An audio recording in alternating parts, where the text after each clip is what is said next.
नमस्कार, the red mic में आपका स्वागत है। मैं हूं संकेत उपाध्याय। चुनाव का बिगुल बज चुका है। जो डेट्स हैं इलेक्शन की वो उनकी घोषणा हो गई है। काउंटिंग 4 जून को है। ये पूरी प्रक्रिया लेकिन 46 दिन चलेगी। और आप ये जान लीजिए कि ये हर 5 साल बाद जो ये लोकसभा चुनाव हो रहा है उसमें ये जो चुनाव हुआ है ये सबसे ज्यादा लंबे चुनाव होने जा रहे हैं। 46 डेज। इतने लंबे चुनाव होने के पीछे की गणित क्या है, इलेक्शन कमीशन ने क्या सोच रखी है और राजनीतिक मायने क्या है, क्योंकि बहुत सारे विश्लेषकों का इसमें यह मानना है कि ये जरा इलेक्शन कमीशन के परव्यू से थोड़ी ऊंची चीज है, तो वो भी जानने की कोशिश करेंगे। इसके साथ साथ इलेक्टोरल बॉन्ड की गणित के बारे में भी बात करेंगे, और वो इसलिए जरूरी है क्योंकि अब जो ताजा आंकड़े आए हैं उसके हिसाब से करीब 8,000 करोड़ रुपए सिर्फ और सिर्फ भारतीय जनता पार्टी के पास, यानी कि 16,000 में से 8,000 करोड़ रुपए अगर बीजेपी के पास, यानी कि 50% of the electoral bonds with just one political party. तो इसके मायने क्या है? आइए सुदीप श्रीवास्तव जी से बात करते हैं, वरिष्ठ पत्रकार और राजनीतिक विश्लेषक। आपका बहुत बहुत स्वागत सुदीप जी। नमस्कार संकेत जी। नमस्कार। तो सबसे पहले आइए बात करते हैं और ये जानने की कोशिश करते हैं कि ये जो चुनाव की जो डेट की घोषणा हुई है इसमें आपने देखा है कि 7 चरणों में हो रहा है, लेकिन कुछ कुछ ऐसी चीजें पता लगी हैं, जैसे कुछ कंस्टिट्यूएंसीज हैं या कुछ एरिया हैं जहां पर एक दिन में वोटिंग नहीं हो रही कंप्लीट। कुछ और मसले हैं, जैसे कि ये फेज नंबर 2 और 3 के बीच में 12 दिन का गैप है। 46 दिन का हो करके ये सबसे बड़ा चुनाव होने जा रहा है। इन सब चीजों को आप किस तरीके से देखते हैं? देखिए संकेत जी, ये जो हम चुनाव देखने जा रहे हैं, जो लगभग 46 दिन की प्रक्रिया में निपटेगा, ये चुनाव वो चुनाव आयोग कराने जा रहा है जिसके पीछे जिसने सहमति दी है कि इस देश में कभी ना कभी एक देश एक चुनाव संभव है। आपने देखा होगा, हाल ही में एक रिपोर्ट प्रस्तुत की गई और उसमें कहा गया है, रिपोर्ट तो पब्लिक डोमेन में नहीं है, लेकिन कहा गया है कि 2029 का चुनाव संभवतः एक देश एक चुनाव हो। मतलब पूरा का पूरा लोकसभा और 30 राज्य और बाकी जो केंद्र शासित प्रदेश है, सारे के असेंबलीज के भी, जहां जहां असेंबली है यूटी में, उनके चुनाव एक साथ कराए जाएंगे। तो अगर आप देखें कि 543 लोकसभा सीटें, जिसमें ग्राउंड पे विधानसभा में प्रत्याशी हमेशा ज्यादा होते हैं, लोकसभा में कम होते हैं। लोकसभा चुनाव ज्यादातर पार्टियों के बीच लड़ा जाता है, निर्दलीय के जीतने के रेयर इक्का दुक्का इंस्टांसेस आते हैं। तो अगर लोकसभा चुनाव कराने में चुनाव आयोग को 46 दिन लग रहे हैं, और मान जस्ट एज्यूम करिए कि पूरे 30 राज्यों के चुनाव और लोकसभा चुनाव एक साथ वन नेशन वन पोल में होंगे, तो क्या हम पूरा का पूरा 2029 चुनाव साल के रूप में निकालेंगे?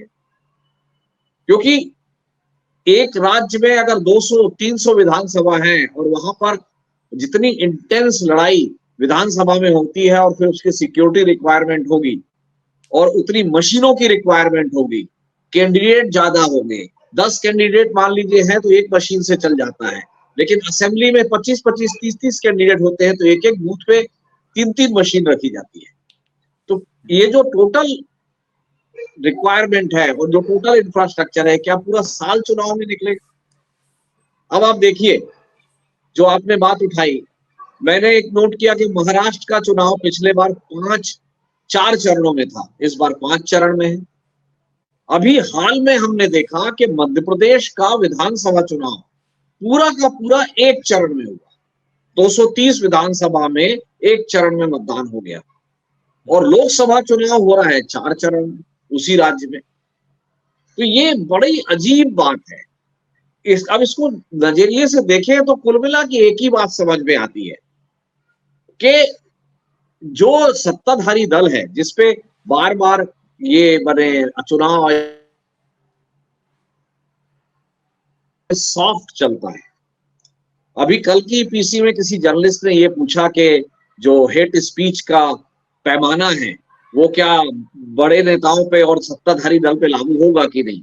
उस सवाल का जवाब नहीं आया। जवाब तो कम से कम आना चाहिए था। तो ये जो पूरा का पूरा चीज है, ये एक ही चीज नतीजे पे पहुंचाती है। उसको आप एजम्पशन कहिए, उसको अप्रहेंशन कहिए, जो भी कहिए, लेकिन एक ही संभावना पे वो पहुंचाती है कि टू एनेबल मोदी जी या बीजेपी के जो बड़े लीडर हैं उनको, कि वो लगभग हर इलाके में जो जियो सोशियो इलाका होता है, जैसे मध्य प्रदेश में मालवा अलग है, चंबल अलग है, बुंदेलखंड अलग है, महाकौशल अलग है, तो सबकी डेट अलग अलग है। आप देखिए नक्शे को, ये सबकी डेट अलग अलग है कि मालवा का चुनाव अलग हो रहा है, चंबल का चुनाव अलग हो रहा है, बुंदेलखंड की डेट अलग।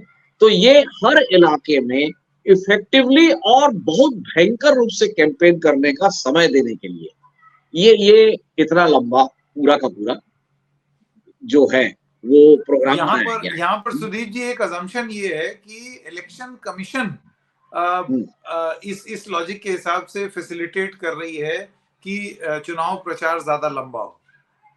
हाँ बिल्कुल। तो ये एक अजम्पशन है आपकी तरफ से। मैं यही कह रहा हूं, इसको आप एजम्पशन कहिए, अप्रहेंशन कहिए, जैसा भी कहिए, लेकिन इसकी जो एकमात्र प्रोबेबिलिटी बन रही है, जब हम किसी कारण ढूंढते हैं किसी चीज को करने का, कि इस चीज के पीछे कारण क्या रहा होगा, तो हम सारे विकल्पों को ढूंढ लेने के बाद नतीजा एक ही निकलता है। एक ही नतीजा निकलता है, या तो चुनाव आयोग को बताना चाहिए कि क्यों यह संभव नहीं है, क्यों मध्य प्रदेश में 5 फेज जरूरी है, क्यों मध्य प्रदेश में चंबल का चुनाव अलग करना है, बुंदेलखंड का अलग करना है, मालवा का अलग करना है, महाकौशल का अलग करना क्यों जरूरी है। मध्य प्रदेश की एक ट्राइबल पट्टी है महाकौशल की जुड़ी हुई, उसकी ट्राइबल पट्टी का चुनाव अलग डेट पे है। तो क्या ये जो एक एक अलग अलग फेज पे है, मतलब किसी, आप ध्यान दिए होंगे कि पिछले चुनाव में भी ये हुआ है कि 3 चुनाव तक कहीं पर एक कोई पर्टिकुलर इशू नहीं रेस किया गया, फिर वो जब डेमोग्राफी चेंज हो गई उस इलाके की, तो वो कोई पर्टिकुलर इशू रेस कर दिया गया। अगर वो पर्टिकुलर इशू पहले से रेस किया जाता तो शायद पहले के 3 फेज में नुकसान हो सकता। तो ये यूपी को भी आप देखो, तराई का इलाका, फिर वेस्ट यूपी, फिर ऐसे बढ़ते जाइए, आप आते जाएंगे तो ईस्ट यूपी पे आएंगे। पर सुदीप जी, तो हमेशा से यूपी की अगर मैं आपको बता दूं तो यूपी में तो हमेशा से ही ऐसे चुनाव होता था। जैसे मुझे अच्छे से याद है 2009, 2014 और यूपी के अपने जो चुनाव होते हैं 7 चरणों में, वो भी इसी तरीके से होते हैं। नहीं, ये चरण पहले 5 होते थे, 14 तक ये चरण 5 थे, ये 7 हुए 19 और 21 में, अब ये 7 चरण हो गया है। तो ये पूरा का पूरा, अब देखो बंगाल का जो असेंबली इलेक्शन है वो इतने चरणों में नहीं गया, लेकिन अब लोकसभा इतने चरणों में जा रहा है। तो इसका का कुल मिला के जो है वो लॉजिस्टिक से ज्यादा, देखिए क्या लगता है, स्टेट की जो मशीनरी चुनाव कराने वाली है वो तो वही है, पैरामिलिट्री और ईवीएम। पैरामिलिट्री और ईवीएम ये 2 ही ऐसी चीजें हैं जिसकी व्यवस्था चुनाव आयोग को करनी है। तो पैरामिलिट्री छत्तीसगढ़ में जैसे अगर आप देखें तो छत्तीसगढ़ में, बस्तर में बहुत बड़ी संख्या में पैरामिलिट्री है। अब वो पैरामिलिट्री बस्तर का चुनाव होने के बाद जो अलग होता रहा है, हमेशा से होता रहा, उसके बाद आगे जाएगी तो वो बचे पूरे 10 सीट को एक साथ करा सकती थी, क्योंकि बचे इलाके में उस तरीके की समस्या नहीं है। वही उड़ीसा के नक्सली जो हिस्से हैं, उसके अलावा पूरा उड़ीसा एक जैसा है। आपका तेलंगाना भी नक्सली अफेक्टेड है, लेकिन तेलंगाना का पूरा असेंबली एक चरण में हो रहा है, तो अभी हो रहा है पूरा का पूरा। आंध्रा का भी हिस्सा नक्सल अफेक्टेड है जो छत्तीसगढ़ से और उड़ीसा से जुड़ा हुआ है, लेकिन वो पूरा राज्य एक साथ हो रहा है। तो आपको कहीं पर ना रीजन ढूंढने होंगे तो वो मिलते नहीं है। तमिलनाडु पूरा राज्य एक साथ हो रहा है। तो जिन राज्यों में स्टेक नहीं है बीजेपी के बहुत ज्यादा, उन राज्यों में इतने चरण नहीं है, मेरा ये कहने का मतलब है। अच्छा, गुजरात ये बहुत अच्छे से एक का कंसोलिडेटेड फोर्ट है। गुजरात में 2 उसकी जरूरत नहीं है, वो एक फेज में निपट जाएगा पूरा 26। लेकिन वही महाराष्ट्र जो है वो 5 फेज में जाएगा, क्योंकि महाराष्ट्र में इस बार बहुत मेगा टसल है। किसी को नहीं पता कि वोटर किस एनसीपी को असली एनसीपी मानेगा, किस शिवसेना को असली शिवसेना मानेगा, और बाकी कांग्रेस भाजपा अपनी अपनी जगह है ही। तो ये आप इसको देखते जाइए, केरल, तमिलनाडु, पूरे साउथ के राज्य इसमें एक चरण, और जैसे आप उत्तर आते हैं तो ये पूरा डिसवर्स हो जाता है। तो मैं इसीलिए इसको कहता हूं कि इसको आप एजम्पशन कह लीजिए, आप प्रेजेंशन कह लीजिए, लेकिन अगर हम एक प्रोबेबिलिटी ढूंढे कि भाई क्यों ये निर्णय लिए गए, तो उस निर्णय का नतीजा आखिर में घूम फिर के एक ही चीज पर पहुंचता है कि to enable BJP and its leadership कि वो हर जगह इफेक्टिव कैंपेन, मतलब जितनी मीटिंग्स वो चाहते हैं, जितना चीजें चाहते हैं वो कर पाए, इसको करने के लिए ये है। अच्छा, दूसरी चीज अब क्या हो रही है, जिस समय चुनाव चलते रहेगा मध्य प्रदेश के फेज 1 में, उस समय मोदी जी फेज 3 में मीटिंग लेंगे जो लाइव चलेगी। आप सोचिए, चुनाव प्रचार का जो नियम है कि 48 घंटे पहले बंद होना चाहिए, ये बंद होने का नियम आज से नहीं है, शुरू से है। लेकिन डिजिटल एज में मैं वोटिंग की लाइन पे खड़ा हूं और मैं साथ ही साथ एक लाइव फीड में देख रहा हूं कि मोदी जी क्या कह रहे हैं, तो अब उसको क्या कहेंगे आप? जी, इससे जुड़ा हुआ मैं एक सवाल आपसे पूछना चाहता हूँ। ये सुविधा तो हर नेता को उपलब्ध है, मैं सिर्फ यही ऐसा कह थोड़ी रहा है हूँ, कि नियम सिर्फ मोदी जी के लिए ही उपलब्ध है। राहुल गांधी नहीं चाहे नहीं, तो वो भी ये चरणबद्ध तरीके से कैंपेन कर सकते हैं, यहाँ, हाँ बिल्कुल ठीक, लेकिन ममता बनर्जी भी जिन कर राज्यों सकती है। में बीजेपी का स्टेक कम है उन राज्यों में इतने चरण नहीं है, यही तो मैं कह रहा हूं। क्या तमिलनाडु 3 चरण होता तो स्टालिन ज्यादा इफेक्टिवली 3 जगह कैंपेन कर पाते, वो सुविधा उनको नहीं है। आंध्र प्रदेश, तेलंगाना में वो सुविधा नहीं है। कर्नाटक 2 फेज में है, उसमें भी उतनी वो सुविधा नहीं है। केरल 1 फेज में है। तो जिन इलाकों में आप कि स्टेट नहीं है बीजेपी के, उन इलाकों में ये फेजेस ज्यादा नहीं है, यही तो मैं कह रहा हूं। यहीं आके तो ये नतीजा निकलता है, यहीं आके ये नतीजा निकलता है कि ये पूरा मैं का पूरा समझने जो, की कोशिश कर रहा हूँ। जैसे कि आप देखिए कि पूरा बीजेपी का एक मिशन अन्नमलाई प्रोजेक्ट चल रहा है तमिलनाडु में।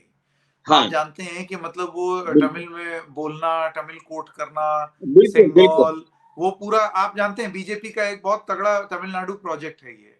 बिल्कुल। लेकिन उसके बावजूद फिर ये जो आपका लॉजिक है ये फिर उसमें फिट नहीं बैठता। कायदे से तो मैं फिर यही कह तमिलनाडु रहा पे हूँ, और फोकस होना मैं चाहिए था यही कह बीजेपी रहा को, हूँ और कि चरण होने चाहिए। मैं यही कह रहा हूं कि इतना सब होने के बाद भी अभी तमिलनाडु में बीजेपी का टाइम नहीं आया है। ये उनको यही लगता है कि अभी हमको तमिलनाडु में अच्छा परफॉर्म करने के लिए और टाइम लगेगा। वो डे बाय डे इसको इम्प्रूव कर रहे हैं अपने परफॉर्मेंस को, वो हो सकता है, लेकिन उनके खुद के नजरिए में अभी आप देखिए जितने सर्वे भी आ रहे हैं, तमिलनाडु में बीजेपी या एनडीए को अच्छी परफॉर्मेंस नहीं दिखा रहे हैं।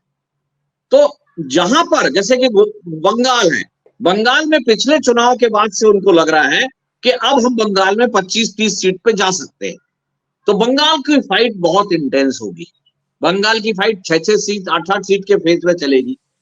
लेकिन तमिलनाडु शायद आगे आने वाले चुनाव में जब उनको लगेगा कि ये हो जाएगा, मैं यही कह रहा हूं, ये अब आप इसको एजम्पशन कह लीजिए, हमारा बायस कह लीजिए, मैं समझ गया। लेकिन सुधीर लेकिन श्रीवास्तव का ये मत है, ये आपका व्यू है, आपकी असेसमेंट है, आपका बिल्कुल आकलन है। बिल्कुल ऐसे ठीक है, समझ मेरा गया। आकलन है। आइए। और हाँ, मेरा ये कहना है कि चूंकि दक्षिण के राज्यों में ये फेज डिवाइडेड नहीं है, जहां पर बीजेपी के अच्छा करने की चांसेस कम है, इसलिए और वहां पर ये नतीजे पर पहुंचता हूं मैं कि ये जो प्रोग्राम है ये बीजेपी को सूट करता है। जी। आइए अब बात करते हैं इलेक्टोरल बॉन्ड की। और अब जिस तरीके से डेटा अब सामने आ रहा है, 50% of the electoral bonds are with the BJP. लेकिन अभी भी बहुत सारी चीजें ऐसी हैं जो कि नहीं मालूम है, और वो है ब्रेकअप, कि किस कॉरपोरेट घराने ने या कंपनी ने किस पार्टी को कितने दिए। अब ये बिल्कुल मामला बिल्कुल ठीक सुप्रीम बात है। कोर्ट में जाएगा, अब एसबीआई और डेटा रिलीज करेगा, तब ये सारी चीजें पता लगेंगी। लेकिन अभी तक बस इतनी जानकारी है कि 50% जो है वो बीजेपी को गए इलेक्टोरल बॉन्ड, बाकी 50% अन्य पार्टियों को। और वो लोग जिन्होंने क्या क्या डोनेशन दिया है, किसको दिया है ये नहीं मालूम। इस पर आप क्या मानते अब इसको मैं इसको चुनाव के इलेक्टोरल बॉन्ड के डेटा को दूसरे तरीके से देखता हूं।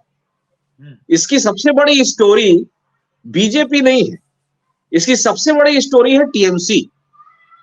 बीजेपी के पास केंद्र में सरकार है, बीजेपी के पास कई राज्यों में सरकार है, उसके बाद उसके पास 50% आ रहा है।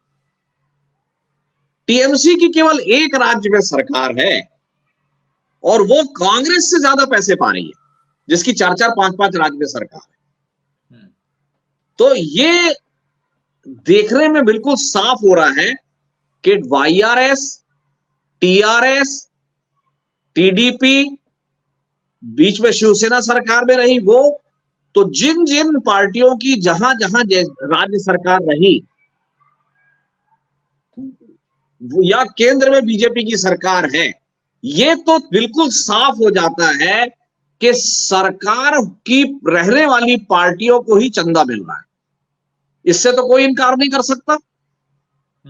कांग्रेस की भी 3-4 राज्य में सरकार बनी रही है तो उनको चंदा मिला है। बीजेपी की ज्यादा राज्य और केंद्र में सरकार है, उनको भरपूर चंदा मिला है और वो उसी प्रपोर्शन में ज्यादा है। आप शिरोमणि अकाली दल को देखो, उसकी सरकार नहीं रही, उसका परफॉर्मेंस क्या है? बहुजन समाज पार्टी को देखा, उसकी सरकार नहीं रही, उसका परफॉर्मेंस क्या है? आरजेडी की बहुत लिमिटेड पीरियड में कुछ इफेक्टिव सरकार की, तो उसका परफॉर्मेंस क्या है? तो ये तो बिल्कुल क्लियर है कि सरकार अगर है तो इलेक्टोरल बॉन्ड आपके लिए खरीदे जा रहे हैं। अब इसको कंक्लूड करने में कोई रॉकेट साइंस नहीं लगता है कि सरकार है तो या तो वो ओबलाइज कर सकती है या वो कोर्स कर सकती है। वो दोनों स्थिति में सरकार की कैपेसिटी है कि वो ओबलाइज करे या कोर्स करे। उसमें जो इंडस्ट्रियलिस्ट है या बिजनेसमैन है वो आपको चंदा देने के लिए तैयार हो जाएगा। बड़ी स्टोरी ये भी निकल रही है कि जो बड़े कॉरपोरेट हैं, खासकर जिसके बारे में लगातार आरोप लग रहे हैं कि मोदी जी के जो क्लोजेस्ट कॉरपोरेट है, अडानी है, जिंदल है, जेएसडब्ल्यू है, जिंदल, नवीन जिंदल नहीं, नवीन जिंदल का तो नाम है इसमें, जेएसडब्ल्यू है, एसआर है, उनके तो नाम ही नहीं है। तो अगर ये लोग इलेक्टोरल बॉन्ड रूट से पैसा नहीं दे रहे हैं तो ये किस रूप में बीजेपी को मदद कर रहे हैं वो एक अलग विषय हो जाएगा। अब दूसरा चीज आप देखो, 1200 करोड़ रुपए एक लॉटरी वाला दे देता है। अगर आप ना ये निकाले कि एक पर्टिकुलर फेज में कि जो अप्रैल 2019 में फेज खुला, उसमें 1 करोड़ रुपए के कितने बॉन्ड बेचे गए और उस फेज में 1 करोड़ के कितने बॉन्ड बीजेपी ने रिडीम किए, तो आपको दिखने लगेगा कि बिना कुछ बॉन्ड गेमिंग कंपनी के खरीदे हुए अगर बीजेपी के पास नहीं पहुंचते हैं तो बीजेपी का कॉफर जो इतना भरा वो नहीं भर पाएगा, क्योंकि बीजेपी 50% पैसे, कांग्रेस ये कह सकती है कि मेरे को इसने नहीं दिया, उसने नहीं दिया, टीएमसी कह सकती है कि 12,000 करोड़ में मेरे को तो 10% मिला है, नहीं है, लेकिन बीजेपी ये नहीं कह सकती कि ये जितने जो 14 कंपनियों के नाम हैं जिन पर रेड हुई, कार्रवाई हुई, आप उन 14 कंपनियों ने 1 करोड़ रुपए के कितने बॉन्ड खरीदे, केवल उसको सॉर्ट कर लीजिए और उस पीरियड में 1 करोड़ के कितने बॉन्ड बीजेपी ने रिडीम किए। आपको दिखने लगेगा वो करेक्शन के ये पैसा हर हालत में बीजेपी के पास हो सकता है कि एक कंपनी ने नहीं दिया हो तो दूसरी ने दिया है, दूसरे ने दिया, तीसरे ने दिया है, ये टेंटेड पैसा है। दूसरा, मैं अभी सुन रहा था कि चेक से पैसा है, ये बहुत मिसकंसेप्शन है। ब्लैक मनी केवल कैश नहीं होती, कैश मनी व्हाइट भी होती है। आप बैलेंस शीट भरते होंगे, आप भी भरते होंगे और आप ये बात कहते होंगे कि जो कैश पैसा, कैश इन हैंड हमारे बैलेंस शीट में हम दिखाते हैं, मान लीजिए मैंने 53,000 रुपए दिखाया, 78,000 रुपए दिखाया, तो वो पैसा व्हाइट है। कौन सा पैसा व्हाइट है? जो डिक्लेयर्ड मनी है, जो सही सोर्स से अर्न की हुई मनी है। केवल चेक से दे देना, आज क्या हो रहा है, बहुत से पैसा जो चेक से जा रहा है, क्या पीएमएलए में कार्रवाई नहीं हो रही है? क्या मनी लॉन्ड्रिंग के केस नहीं बन रहे हैं? तो केवल ये कहना कि चेक से पैसा दिया गया इसलिए व्हाइट है, ये बिल्कुल गलत है। पूरी शेल कंपनियां ब्लैक मनी को चेक से ही पेमेंट करती है। तो ये पूरा का पूरा पेमेंट बहुत फिशी है कि किसी कंपनी का टर्नओवर ही नहीं है और टर्नओवर से कई गुना ज्यादा चंदा दे रही है। तो ये बिल्कुल पूरा का पूरा मैं तो वर्स्ट जो मैं सोचता था उससे ज्यादा खतरनाक निकला है ये स्कैम। मैं सोचता था कि बड़े कॉर्पोरेट के इन्होंने काम किए, वो बदले में पैसे दे रहे हैं। ये हमेशा से होता आया है कि कॉर्पोरेट को गवर्नमेंट काम कर देती है और बदले में वो चंदा देते हैं। लेकिन यहाँ तो रेड पहले हो रही है, कार्रवाई पहले हो रही है और फिर पैसा आ रहा है। तो ये तो बहुत बहुत भयंकर है ये। खैर मैंने अब ये ये जो देखना होगा कि इलेक्शन कमीशन अपनी वेबसाइट पर ये सब डेटा तभी डाल पाएगा जिससे मिलान हो पाएगा अब जब एसबीआई की तरफ से वो unique number, alpha numeric number वो भी सामने आ जाता है, तो उससे पता चल जाएगा कि ये ट्रेल क्या है और उससे भी थोड़ी सी क्लैरिटी मिलेगी। सुदीप श्रीवास्तव जी, समय देने के लिए आपका बहुत बहुत धन्यवाद। The red mic. धन्यवाद। Thank you.